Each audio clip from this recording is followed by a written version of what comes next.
ଆଜି ସୁଧା ନମସ୍କାର। ନମସ୍କାର, କଣ ଲାଭ? ସାର୍ ମୁଁ ପୁଅଟା ଟିକେ ଆପଣଙ୍କ ସ୍କୁଲରେ ଆଡମିସନ ହେଇଥାନ୍ତା। ଆପଣଙ୍କ ପିଲା ଆଡମିସନ ହବ? ଆଜ୍ଞା ସାର୍। ହଁ ହେଇଯିବ। ସାର୍ ଆଡମିସନ ଫିସ୍ କେତେ ଲାଗିବ? ଓ ଆଡମିସନ ଫିସ୍ ଆଜ୍ଞା ଅଳ୍ପ ପଇସା ମିଳିବ, 70,000 ଟଙ୍କା ରଖିଥିବେ। 70,000 ସବୁ ହେଇଯିବ ତ ଆଜ୍ଞା? 70,000 ସବୁ କେମିତି ହେବ? ଆପଣଙ୍କର ବ୍ୟାଗ ଅଛି, ତାପରେ ଜୋତା ଅଛି, ସେଇଠି ଖାଇବା ଫିସ୍ ଅଛି, ସବୁର ଜିନିଷ ଅଛି ନା, ଆଉ ସେଥିରେ କେମିତି ହେବ? ଆମ ଖାଲି ଆଡମିସନ ଫିସ୍ ଟା ଆମେ 70,000 ରଖିବୁ। ସାର୍ ବ୍ୟାଗ୍ ପାଇଁ କେତେ ଖର୍ଚ୍ଚ ହବ? ବ୍ୟାଗ ଟା ଆମର ଆସିଯିବ ସେଇଟା 18,000 ଖଣ୍ଡେ। ବ୍ୟାଗଟା 18,000 ଟଙ୍କା ଆସିବ? ହଁ ସାର୍ ବାହାରେ 500 ଟଙ୍କାରେ ମିଳୁଛି। ସେଇଟା ପରେ ଆମର ମେଡ୍ ଇନ୍ କଲମ୍ବିଆ। ସାର୍ ଜୋତାଟା? ଜୋତା କଥା କହୁଛୁ ତ? ଆଜ୍ଞା। ଜୋତାଟା ଆମ ଆପଣଙ୍କ ପାଇଁ 22,000 ଆସିବ। 22,000? ହଁ ସାର୍ ସେଇଟା ପରେ ଆମର କୁମ୍ଭୀର ଚମଡାରେ ଜୋତା ହେଇକି ଆସୁଛି। ଆଉ ସାର୍ ବହି? ବହି ଆପଣଙ୍କ ପାଇଁ କଣ ଗୋଟେ ଯାହା ଆପଣ ତ କରିବି କହୁଛନ୍ତି, ଆପଣଙ୍କ ପାଇଁ ଆମର ଆସିଯିବ ସେଇଟା, ବହିଟା ଆସିବ 15,000 ରୁ 17,000 ଭିତରେ। ଆଜ୍ଞା ବହିଟା ଏତେ ଟଙ୍କା? ହଁ ସେଇଟା ଆମର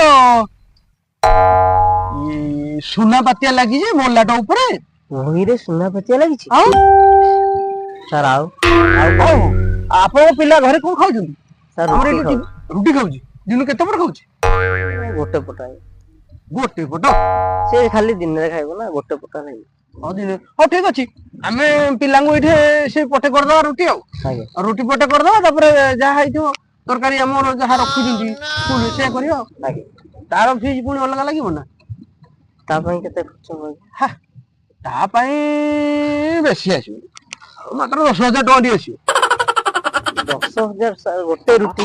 ହଁ ନାଇଁ, ମତେ ଆପଣ କହନ୍ତୁ ଆଗେ, ଆପଣଙ୍କର ପିଲା ଯଦି ଆମ ସ୍କୁଲରେ ସେ ରୁଟି ଖାଇବ ନା, ଇଞ୍ଜିନିୟର ହବ ନହେଲେ ଡକ୍ଟର ହବ, ଏଇଟା ପୁରା ଫାଇନାଲ କଥା।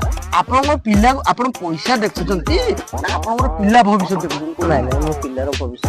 ଫାଇନାଲି ଆମ ସ୍କୁଲରେ ଯୋଉ ପିଲା ପଢିବ, ଯିଏ ରୁଟି ଖାଇବ, ଡକ୍ଟର ନହେଲେ ଇଞ୍ଜିନିୟର ହେବାଟା ପୁରା ପକ୍କା। ସାର୍ ଆପଣ ସତ କହୁଛନ୍ତି? ହଁ ସାର୍ ଏତିକି ପଇସାରେ ସବୁ କିଛି ହେଇଯିବ? ହଁ ହେଇଯିବ। ଆଉ କିଛି ଦରକାର ନାହିଁ ତ? ନାଇଁ, ଏତିକି କହିଲେ ଏତିକି ଭିତରେ ଆମେ ଆପଣଙ୍କ ପାଇଁ ଯାହା ହେଲେ ସେଟା କରିଦବୁ। ଆଉ ଆପଣ ତ ମୁଁ ଦେଖୁଛି ପ୍ରାୟ ରାସ୍ତାରେ ଯିବା ଆସିବା କରୁଛନ୍ତି ନା, ହେଇଯିବ। ଗେଡୁ ଭାଇନାହାନ୍ତି? ଆଜ୍ଞା ନିଶ୍ଚୟ କାମଟି ଆପଣଙ୍କ ହେଇଯିବ। ଆଜ୍ଞା ସେତିକିରେ ହେଇଯିବ ତ? ନାଇଁ ଆଚ୍ଛା, ଆପଣଙ୍କର ଜମି ପଟା ଅଛି ଟି? ଆଜ୍ଞା ଅଛି। ଜମି ପଟା ଟା କାଲି ନେଇକି ଆସ। ଜମି ପଟା କଣ ପାଇଁ ଆଜ୍ଞା? କି କଥା? ଆରେ ଯଦି ଆପଣ ସ୍କୁଲ ଫି ଦେଇ ନ ପାଇଲେ, ଆପଣଙ୍କ ପିଲା ପଢୁଛି ନା, ଆମ ସ୍କୁଲ ନାଁରେ ଜମି ହେଇଯିବ ନା। ଆଉ ହଉ ସାର୍ ମୁଁ ଆସୁଛି ତାହେଲେ। ଓ ଭାଇ ଆଜ୍ଞା। ଆଉ ଆଡମିସନ?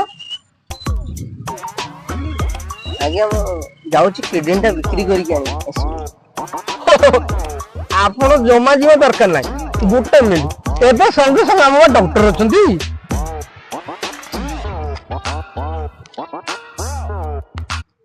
ହ୍ୟାଲୋ ଡକ୍ଟର ବାବୁ, ଆପଣ ଗୋଟେ ପେସେଣ୍ଟ ପଳେଇ ଆଇଛି, ଆସୁନାହାନ୍ତି। ଏ କିଡନୀ ଗୋଟେ ତାଙ୍କର ଦେବେ ତ, ତାଙ୍କ ପିଲା ପାଠ ପଢିବ ବୋଲି, ଆଉ ଲେଟ୍ କରନ୍ତି ନା, ଶୀଘ୍ର ପଳେଇ ଆସନ୍ତୁ। ଆରେ ବାପରେ ବାପ, ଏ ସ୍କୁଲରେ ମୋର ଆଡମିସନ କରିବା ଦରକାର ନାହିଁ ରେ ବାବା।